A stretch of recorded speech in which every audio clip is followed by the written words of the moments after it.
Welcome, Smart Protein Summit attendees, to the last panel of today. We've had a great day of insights, action based takeaways, and recommendations on how we can move ahead on our mission for Smart Protein.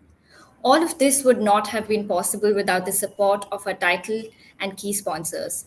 If you haven't already done so, you still have time today and tomorrow to visit their booth and speak to their fantastic team, understand the great work they're doing to build the sector from the ground up, and identify potential synergies.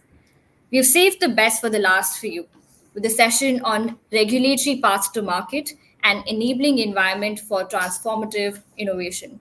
Through the course of this discussion, we will talk about how the regulatory ecosystem can play a pivotal role in indicating ease of doing business in a new innovation and shape consumer perception about new products. The regulatory environment will consist of, among many things, standards for labeling, parameters for food safety testing, taxation, and trade regulations. We have a fantastic set of panelists today that bring deep expertise across food safety, regulatory affairs, international trade law, and compliance. With their collective experience and wisdom, I'm sure we will have great takeaways on how we can establish a clear regulatory roadmap for alternative protein products in India. So, without further ado, I will now introduce you to the speakers. We have Dr. Prabhu Haldi, who's the chairman AIFPA Maharashtra and head regulatory and R&D at Marico. He's the former president of AFSTI, which is the Association of Food Scientists and Technologists India at CFTRI, and serves on various boards and committees of government and industry bodies. He's a renowned food technologist and has 26 years of industrial experience at Bakeman's, ACC, and Coca Cola India. He's a mentor for startups in food processing and food safety and is a central advisory member for FSSAI. He is also a recipient of Globoil Food Safety Award 2018, Outstanding Regulatory Award 2018, and the Eat Right Awards 2019. We have Dr. Benjamin Smith, who's the director of FRESH, which is Future Ready Food Safety Hub under Singapore's National Food Story R&D agenda. Trained as a risk assessor and toxicologist, he has worked across industry, academia, and government and is a proponent of collaborative research and embedding safety across the value chain. He has been involved in the development of two ecosystem wide platforms aimed at bringing together Singapore's government, academic, and industry partners to support Singapore's growing food and consumer product industries. We have Dr. Jaspee Singh, who serves as the Regulatory, Scientific, and Government Affairs Leader for South Asia at IFF, which is the International Flavors and Fragrances Incorporation. He has significant experience leading scientific and regulatory affairs, government affairs, policy advocacy, food safety, and quality management systems with major FMCG organizations such as Mondelez and ITC.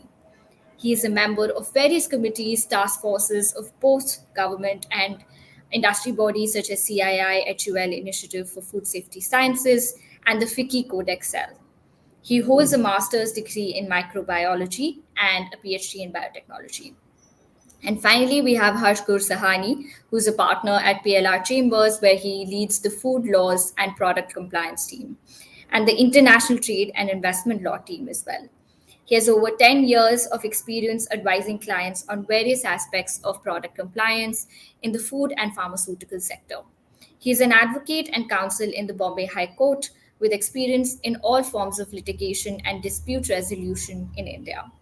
He served as a consultant on matters of international trade and law. So, welcome all of you to the panel today. It's great having you, and we'll get started right away. First, I would like a quick round of questions about what each of you does and your interest or involvement in the smart routine sector. Dr. Smith, let's start with you. We'll go to Dr. Singh then Dr. Haldi, and then finally Harsh. Thank you. Great. Well, thanks very much for this opportunity to be talking to everyone this afternoon or this evening, wherever you may be.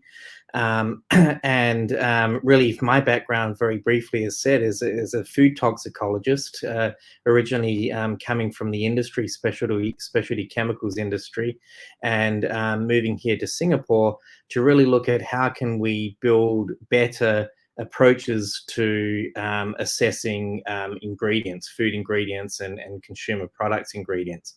And so in the last few years, I've really been focused on the ways to assess new foods and new food ingredients, and particularly as we now move into the novel protein space, how can we actually make sure that we've got the right tools and systems to assess these new proteins coming on the market, new foods coming on the market? Are there different things that we need to do? Can we do it better? And particularly, are we testing these things in a way that is appropriate for the types of products there? So a lot of the consumer pressures, of course, of moving into alternative proteins also has the animal welfare aspects. So when we're testing, can we do it with non-animal methods? Those sorts of things. So my background's a toxicologist, looking at how to determine the safety. But as you said in your introduction, very much what I'm doing at the moment is trying to pull people together and make sure that we're all working together to bring novel foods onto the market. And that's a key thing that hopefully will come out in today's session, that we need to be doing this together. Thank you.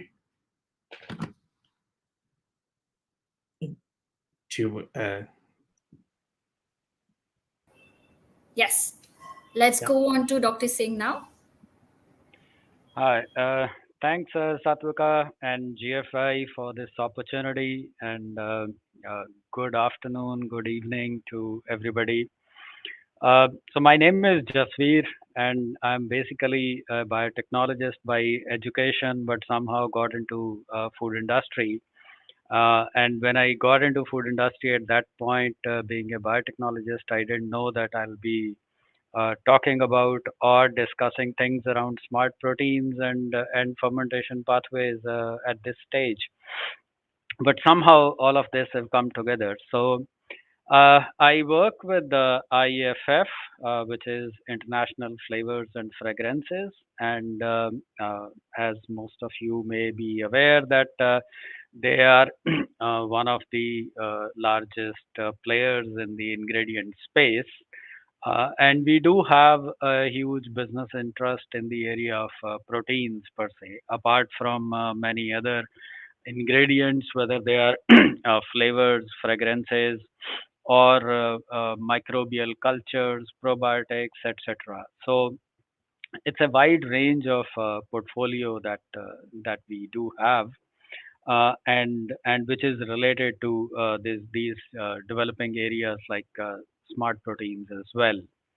Now, as my role within the organization is to deal with the regulatory and scientific affairs, apart from the government affairs, a large portion of my activity is centered around actually building engagement with a very diverse set of stakeholders, whether they are from scientific institutions or civil society organizations or trade associations, and I do believe that there is no word like an over engagement when it comes to these kind of technologies, and also in countries like India, where civil society has a very strong voice, it is equally important to ensure that these technological developments are communicated properly and effectively to a wider set of audiences.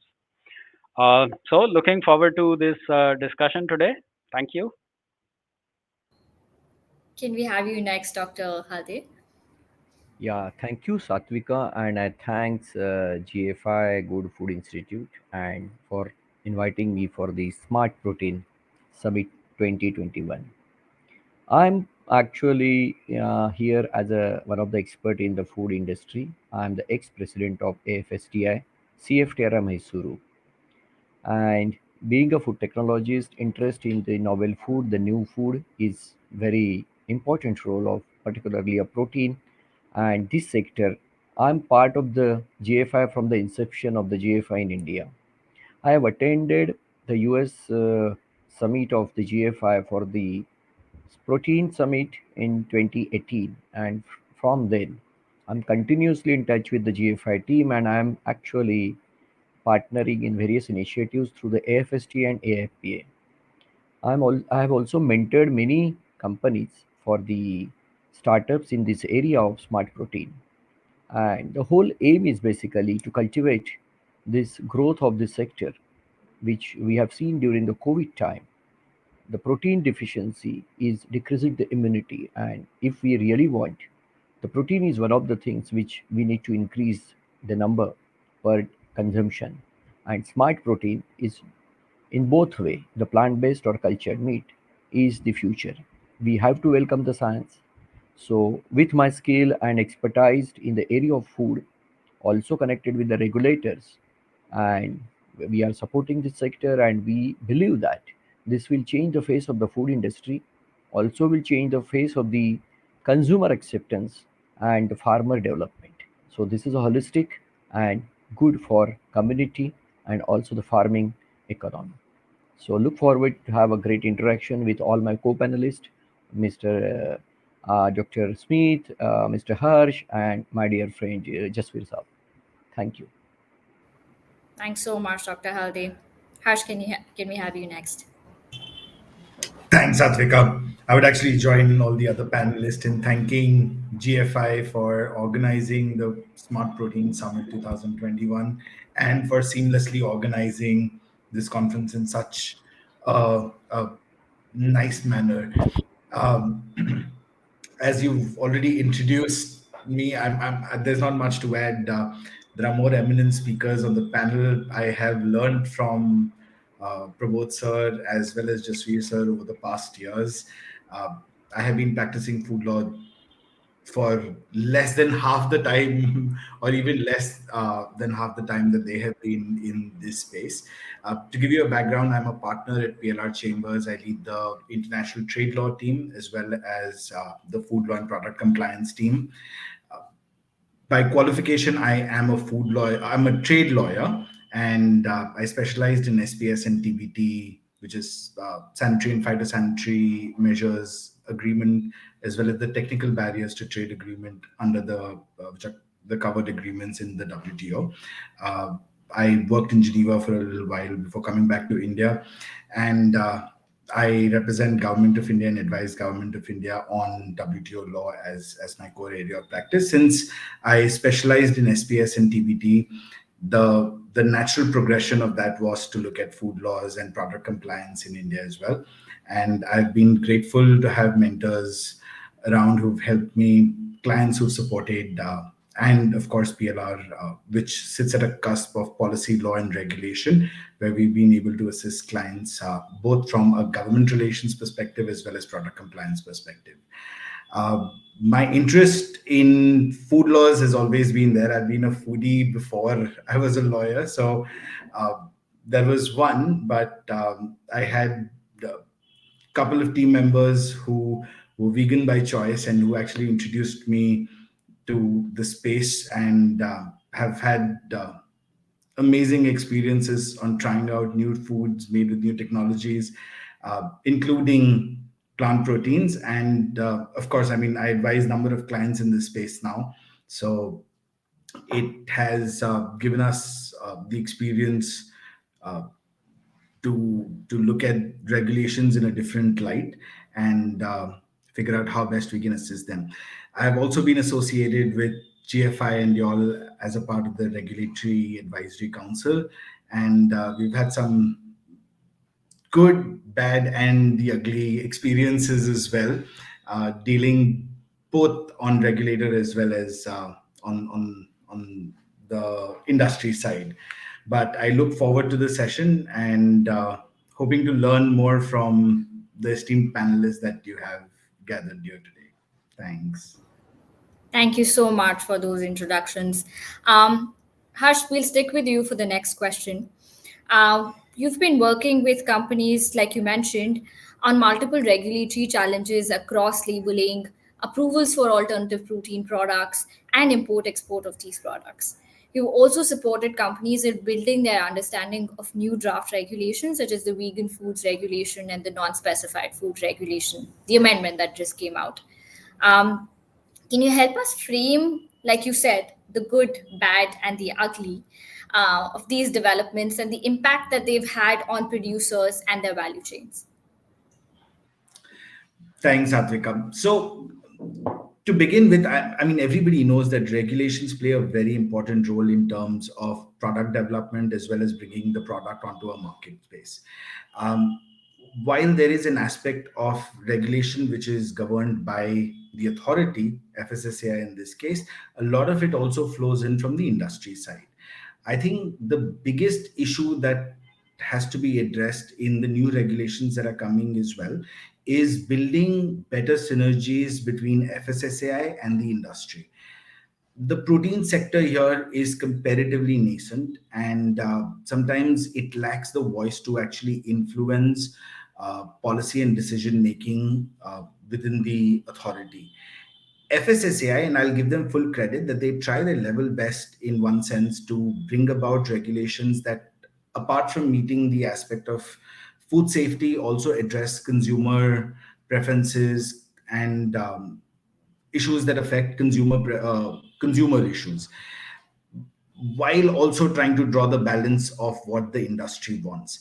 I think in the new regulations that have come out, couple of things that could have been done better was, having a stronger voice from the industry put across and put across to the authority so that they take the points in. Authority as well, in the past has been open for discussions, but there is a bit of dichotomy there where sometimes industry preferences don't get accounted for when the authority looks at regulation.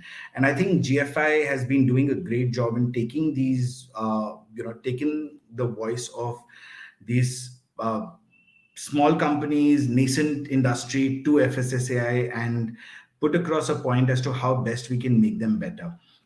There have been so when we look at these new regulations, when we look at how FSSAI or any other authority, as a matter of fact, across the world looks at these novel foods or technologies that have not been used for production of food matters in the past, there are a lot of ifs and buts which need to get addressed.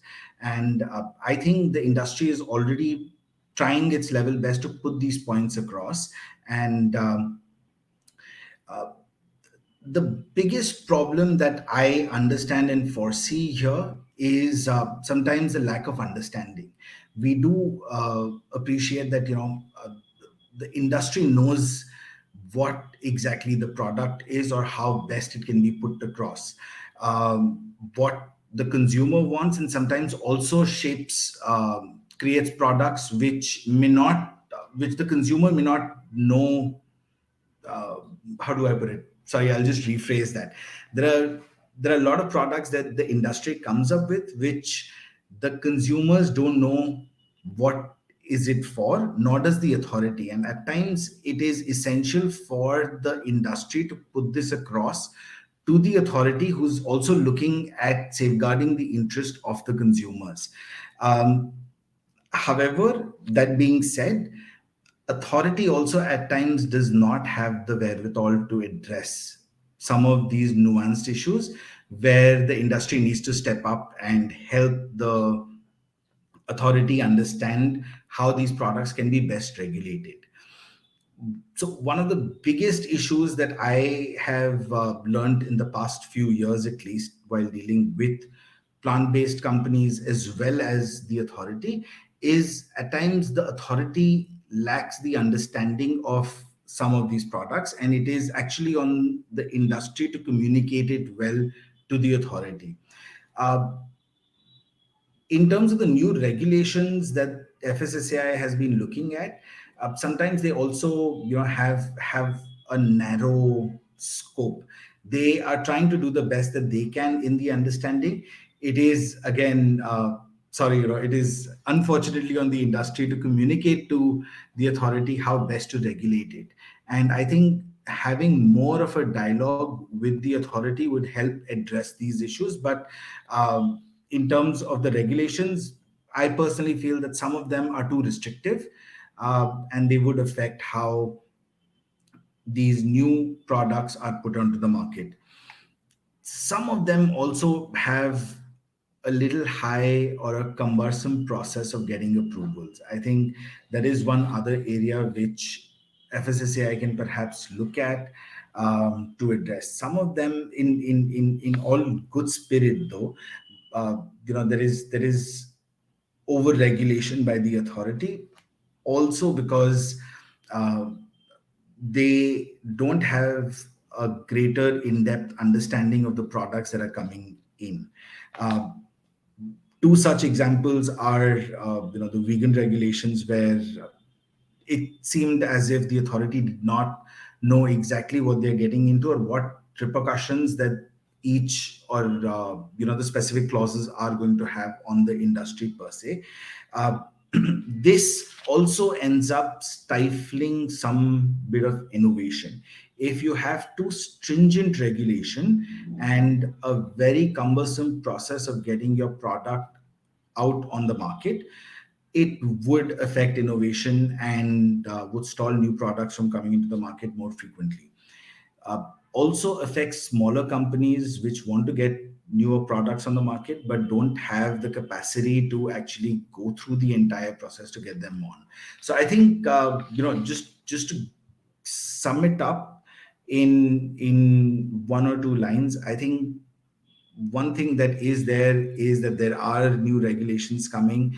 The authority needs to be a little more open on recommendations from industry. Second, the industry should also not be shy to give out their comments, have a more fruitful discussion and interaction with the authorities, give their comments so that the authority can, consider them appropriately.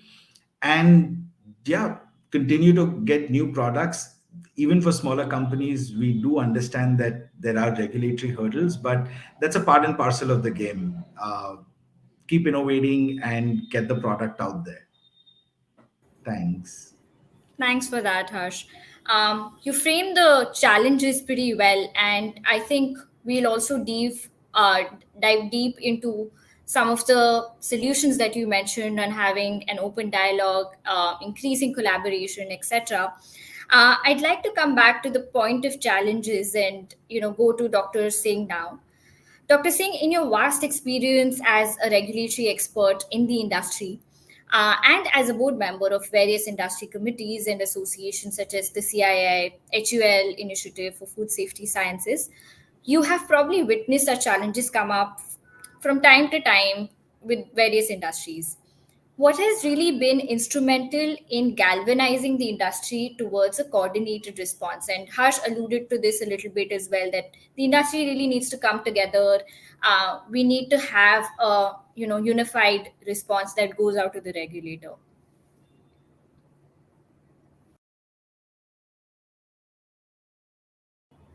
You're on mute, sir. Uh, Sorry, Satvika. So I think Indian industry, like any normal human being, has the same set of emotional responses when it comes to factors which are unknown. So that fear of unknown drives the responses from industry at many a times. And uh, apart from that, I think particularly when it comes to areas like smart proteins or any other products which are novel in the regulatory sense of being novel and not in the common English language sense of being novel.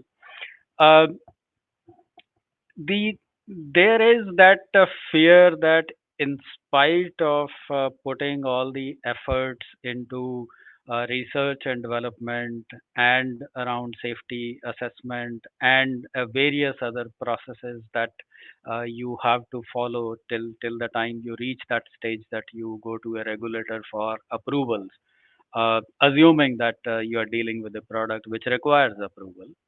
Uh, the fear is that the cost of a failure is too high for companies which are starting off in these niche kind of sectors. Most of them are not of that high scale and with that kind of financial resources at their disposal that they can survive those failures. So that creates a sense of fear in the minds of industry when you deal with novel foods kind of areas.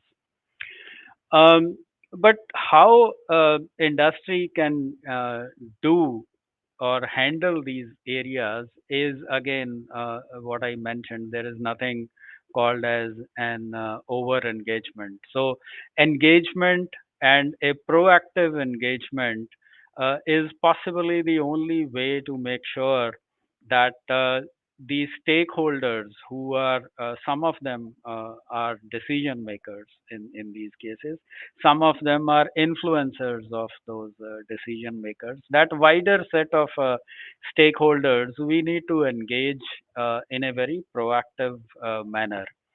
um, and also keep this in mind, and that's what I have learned when I started off working in this area for regulations. Was when one of my seniors mentioned it, that see the pace at which developments in science and technology happens, that far outpaces the speed at which society is able to understand those scientific developments. So there will always be a little bit of or a significant rather disconnect between these two speeds, and hence the understanding levels of these two very important areas. But I mean, and this was a pretty standard quote that he shared with me. But what he added at the end of that was that while science develops faster, the society's ability to understand that is a little slower. But the speed at which regulations come to keep pace with that is even more slower. So you need to be ready to deal with three very different speeds of three very important stakeholders in this ecosystem. And because of this, what happens typically, and fortunately so far I haven't come across a sense where some of the ethical or emotional issues are cropping up in this smart proteins area so far. I mean, all that what I have understood so far is it is rather solving some of those ethical questions that some people have around using animal products or animal derived products. So those challenges may be much less, but if we look at some of the examples in the past, like GM technology, I think that a very useful technology has run into some of the very emotive debates because of very different understanding of risks and benefits associated with that technology among stakeholders. And that's a challenge that this developing area of smart protein and industries involved in that should avoid at all costs. uh, so what we can do in India to deal with that is that we have quite a number of associations, trade associations, which regularly engages with the regulatory authorities, and there are equally good number of groups of individuals who are very important voices in these scientific areas of discussions. So keep our engagement with these stakeholders current. Make sure that we are able to communicate the benefits clearly. That we are able to also address the risks, whether they are real risks or whether they are perceived risks, equally well with some credible data and voices. I think with that, we will be able to address most of these challenges which crop up or come up in the way of these new technologies. But yes, for sure, world is always full of surprises, and India is no stranger to that fact. Thank you so much for that, Dr. Jasvir. I think the point about having different speeds for different stakeholder groups. So you have the consumers who are still understanding the technology. Even regulators are still trying to make sense of this technology and how to regulate it in a way. And you have the industry which is innovating. You have the scientific community that's innovating, that's really advancing very rapidly. So how do you really play catch up here? And we don't really want to play catch up, and we want to utilize the systems that we have, the groups that we have already and in that sense, industry associations can play an integral role in providing that platform to companies to represent those views, communicate well with the regulator. And JFI India also has put together an industry forum for this sector where such dialogue and collaboration is enabled. I want to explore this area of building this consumer trust, consumer confidence now. I'll move on to Dr. Smith, for this question. Dr. Smith, for any new food category, besides having a clear regulatory framework, food regulatory authorities can play a major role in building consumer confidence in the category. And we've seen that with Singapore. It's considered alternative protein as a key solution in its 30 by 30 vision, where it wants to produce 30% of its nutritional needs locally by 2030. And the Singapore Food Agency also has guidance materials on alternative proteins, which is actually a great way to familiarize the public with these foods. Can you highlight the regulator's potential role in this type of communication that assuages concerns that consumers otherwise might have about these newer food categories? Sure, and it's a great question, and I think if you listen to what also Javier said it and points before, a lot of it's all coming down to communication and having these open lines of channel. And I like this point also about the pacing and the understanding of the different group perceptions. And I really think that a key part of it in this whole smart protein or alternative and new protein space, we actually have an example and an opportunity and a little bit of an advantage because we're all very much at an early stage of learning, and that's where the conversation comes in. And so one of the things that we're really trying to promote here in Singapore, but also with regional activities that we have with other regulators and industry and consumer groups, is this concept of safety by design, and really working together with the industry to actually come out with the right products and start the discussion early.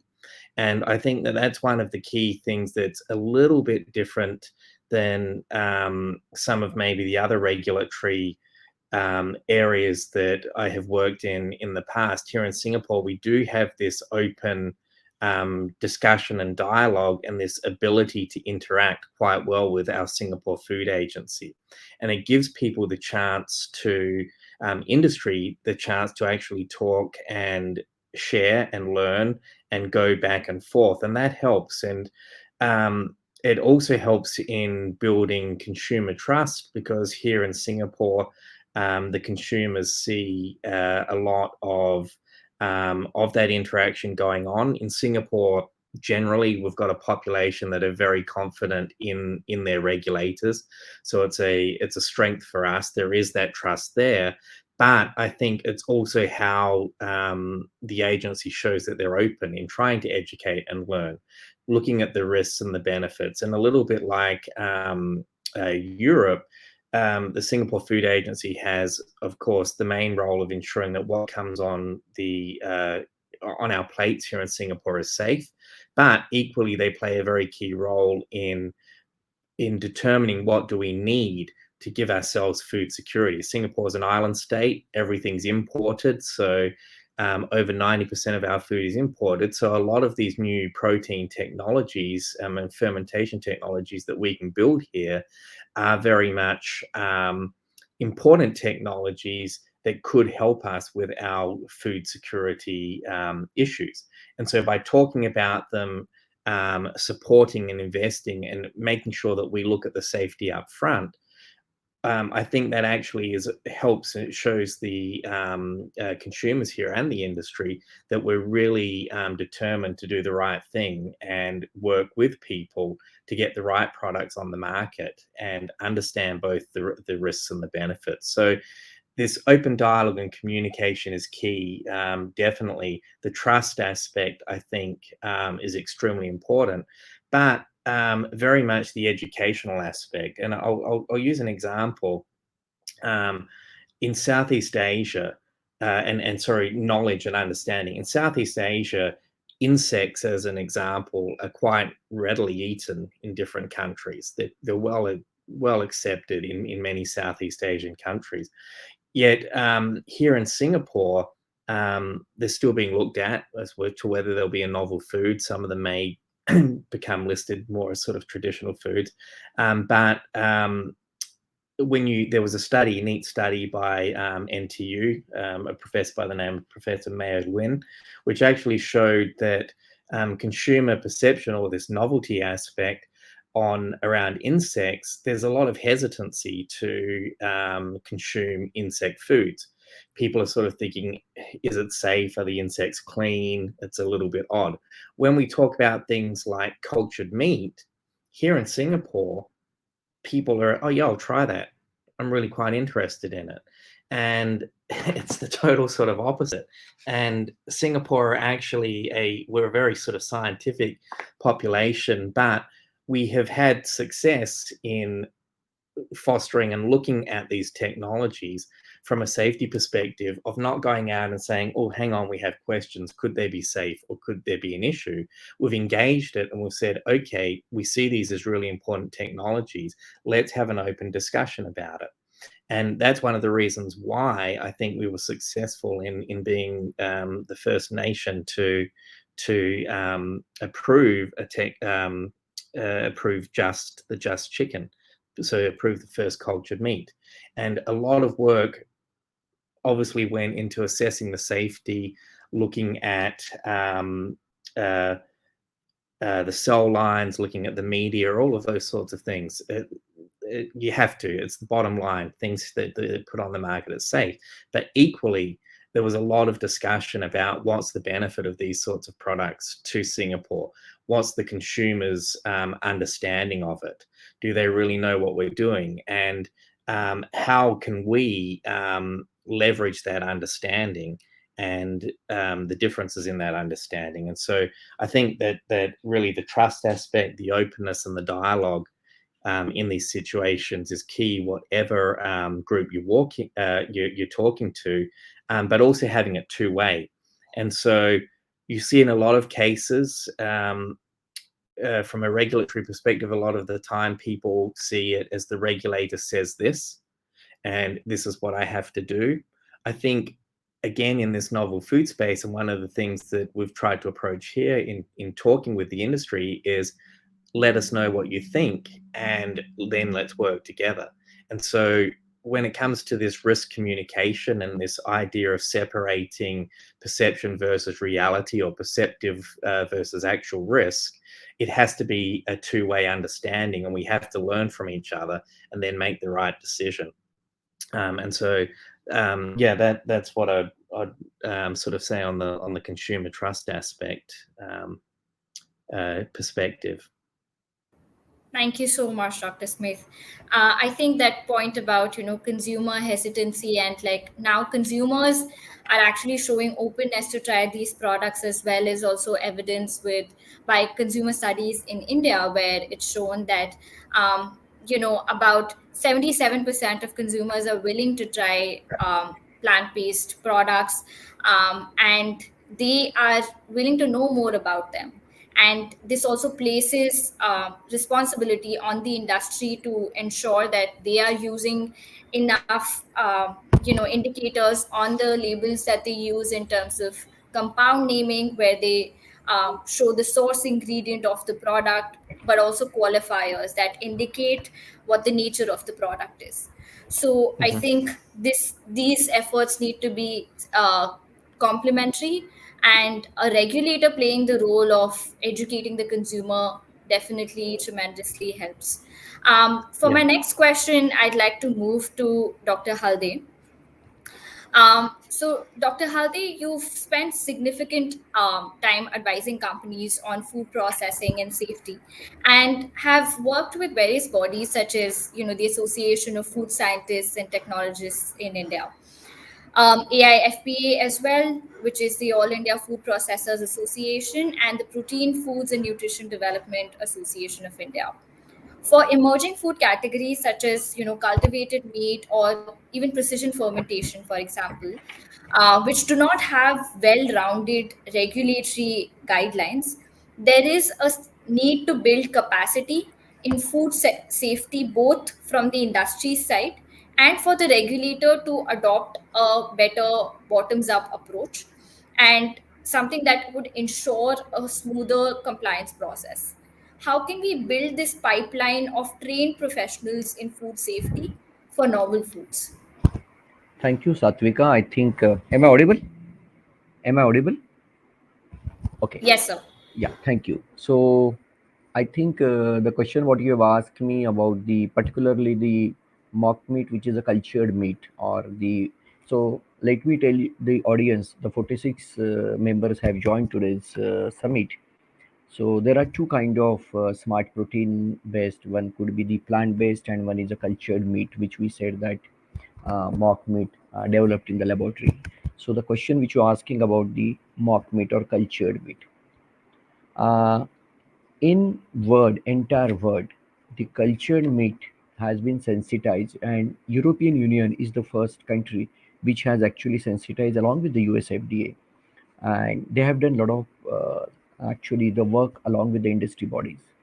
It came to India in 2018, and our dear managing director of the India in charge of the GFI, Varun, we had a discussion with the FSSI way back in 2019, and FSSI has called the meeting to understand what is happening in this sector.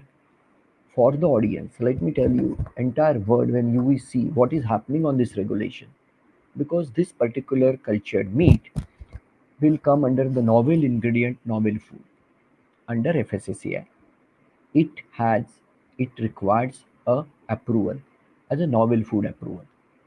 And particularly in the cultured meat, there are four aspects because many member would be a technical member, a cell line, then cell culture, scaffolding for making a shape of that particular body of the product, and bioreactor itself. So these are the four process requirement of the cultured meat, and we need to show that all are safe for human consumption. As Dr. Jasvir said, consumer trust, consumer safety is most important. So this is going to be a long process of approval. But thanks to the Canada, European Unions, USDA, and Singapore Food Safety Institutes, they have already developed and doing engagement with the industry and consumer bodies. I think we will able to get a lot of learning from those countries. India is not in hurry, but the good point, the silver line, DBT has approved 4.5 CR worth project. Already is working with one of the institutes, and GFI is one of the partner with that. I think this is a very good positive sign in India. I consider India is engaging, but we are not in hurry. We are not in hurry of approving it unless all the points what I have referred, the four all the four processes are considered the same.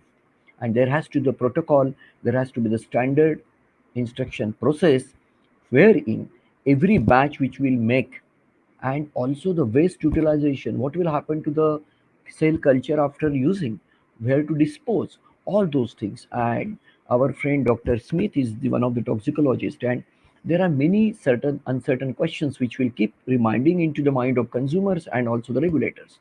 I think what we require, Satvika, is a real-time engagement with the regulator show the confidence. We are not cutting the corners. Engagement with the, like what Mr. Harsh said, we need to engage with the regulator. We need to show that confidence that we are talking science. We are not talking about only trade. We are talking about science, and together we will move.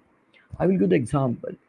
Any industry, when it actually actually cultivates from the bottom to the top, it has to be the participation of four pillars: industry itself, regulator, consumer bodies, and scientific community.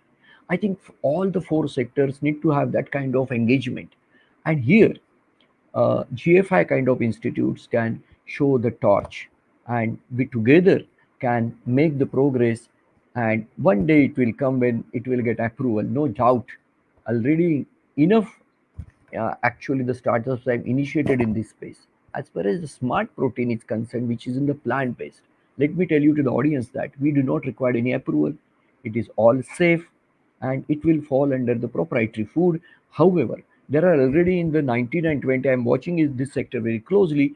More than 19 to 20 startups have started, and few of the startups through AFST and AIP, we are working very closely with them, and I'm happy for their progress. There are challenges. So both the sectors, plant-based protein or cultured-based, both have different challenges, different mindset, and we need to work. One thing, science is dynamic, as Jasvir has said. It will innovate its own speed because to meet the consumer demand. Regulatory is reciprocating with that, and we need to update.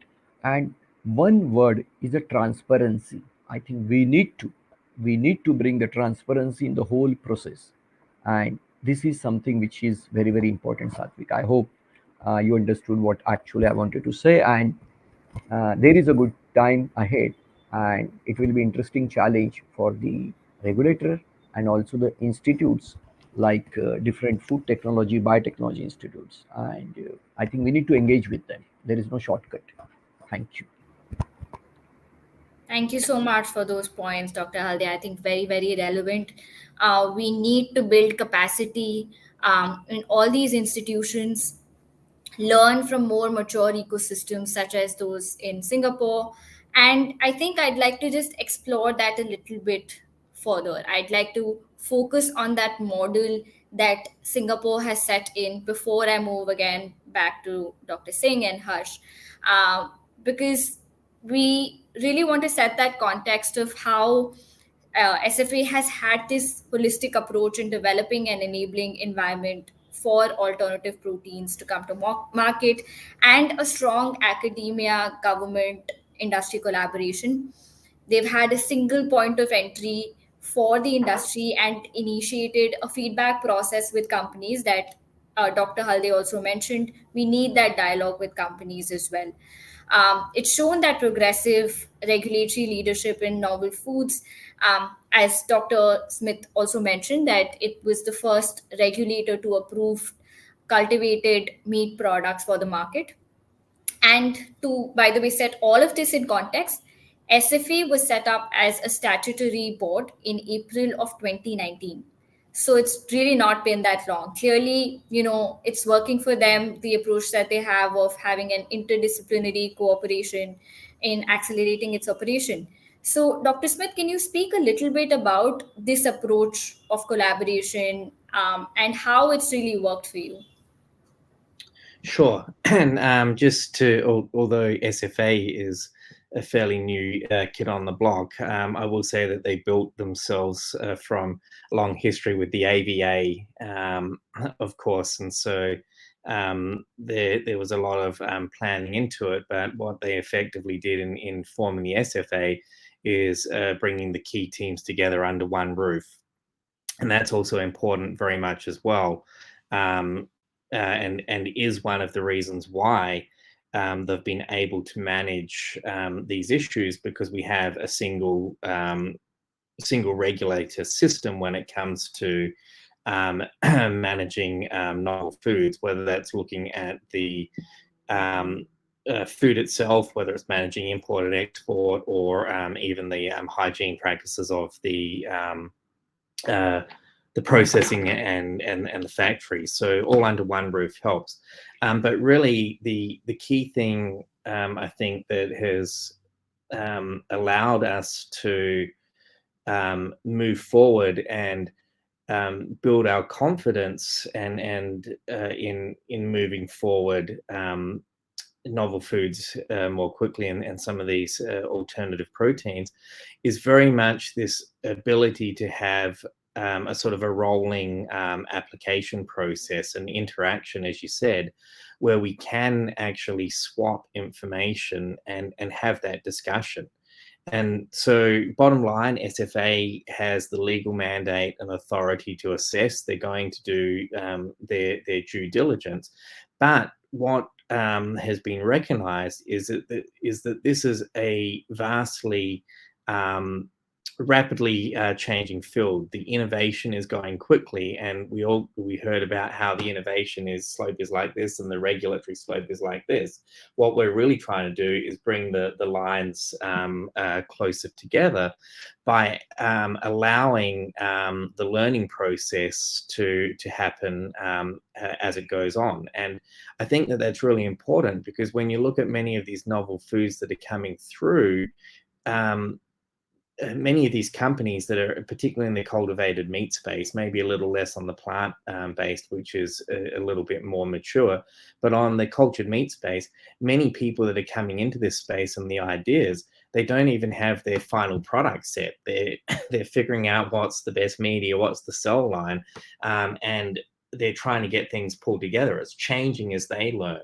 And so having that change and learning be discussed with the regulators, saying, what about this? This whole concept, as I said, of safety by design really allows us to keep our level of knowledge growing at maybe not quite the same pace, but at least at a closer pace to that of the companies. And that allows us to give feedback on a more timely basis and make decisions with a lot more confidence on a timely basis. And I think that's really where we've managed to get the sort of speed of the process better to market as well, as opposed to some of the other areas where it's a bigger sort of system. You need to get legislation passed. You need to get certain decisions passed. So here as well, what we're doing is we're building the frameworks to make decisions under our food legislation. And so there's also that separation of safety process versus the food legislation. So obviously we have our Singapore food legislation. We have our key components of food safety, mycotoxins, heavy metals, all of the standard sorts of things that you need to look at in foods. That's all there. But what we're doing when we come to looking at our processes and our safety assessments is we're really putting the hook on this concept of not, here's a list of tests, here's a list of things that you have to do under the legislation, but rather putting our thing on substantiate the safety, show us why this food is safe, put the data together and have the discussion. And at the moment, it's still very much a case by case. Things are changing, but as we learn more and more, we're actually getting it and having these companies come to us, we're getting a better picture so that when the next one comes, it's a lot easier. And that level of knowledge, I think we're also starting to share and swap as well with other regulators that are seeing these things, talk with other companies. And that, I think, is probably one of the biggest strengths with the system that is being built here, and it has allowed us to take the steps that we've taken so far. Thank you so much for that, Dr. Smith. I think the point about really leveraging structures that you already have is very relevant here. And for my last question, because we're already out of time, I'll move to Dr. Singh. Dr. Singh, we already have a lot of bodies set up which are working very closely with the regulator on multiple issues, on nutrition, on food safety training, on industry collaboration as well. We have industry association. So we have a lot of these systems already in place. I would really like you to summarize the key intervention areas for us to provide this ecosystem of support, considering that we have a lot of these things in place to build regulatory preparedness for the alternative protein sector in India.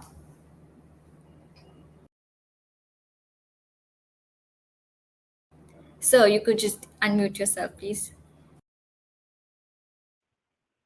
Sorry.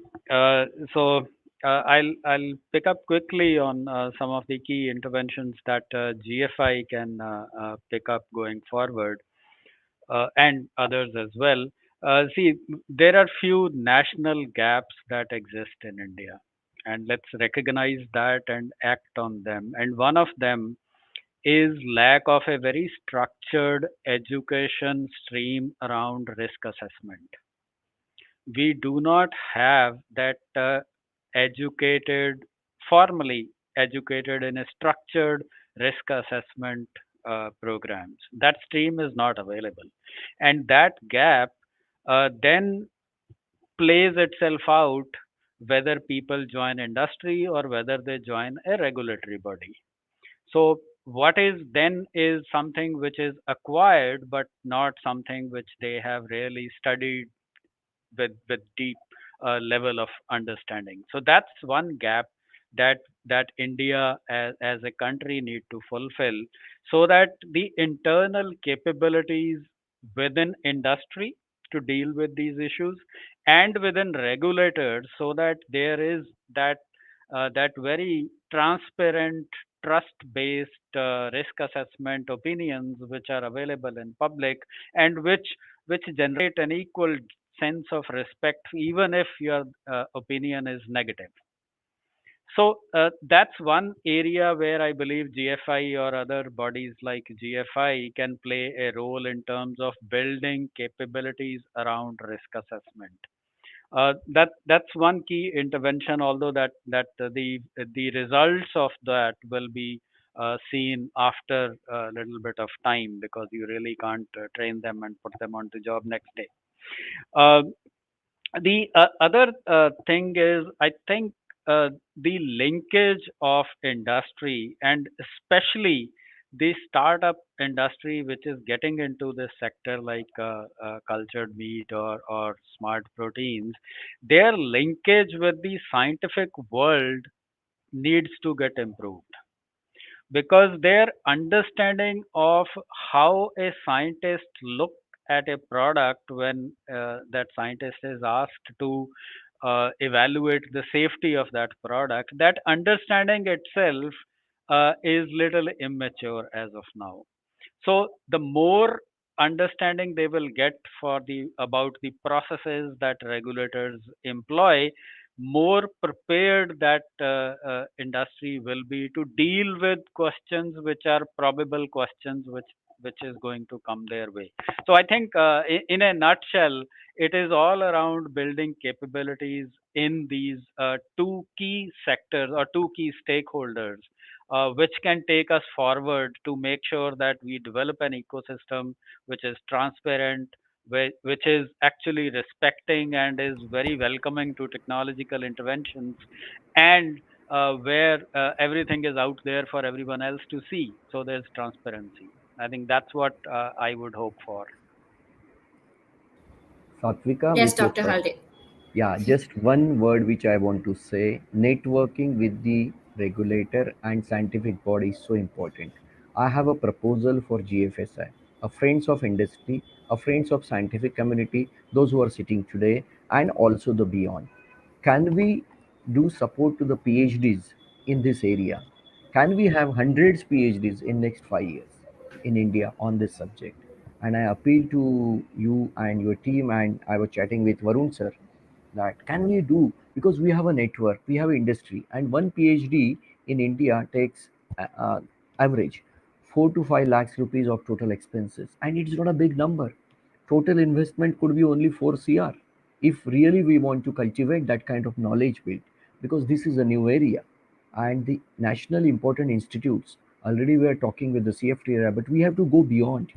We have to catch them young, good talent of the actually academia, and they should get actually engaged in a real scientific work, a primary data on this area, on the safety, the quality, the consumer acceptance, and all aspect. We appeal that in next 5 years can we have 100 phds. So this is a mission mode, and that's why the young entrepreneur and young scientist will get inclined towards this research, and we will not be dependent on outside research, and our own data will be useful for showing a safety, showing a quality, showing food processing aspect of the smart meat, cultured meat, whatever. I think this is important, and I am ready to support in through our associations or the friends of smart protein. I would say that. Thank you so much for that, Dr. Halde.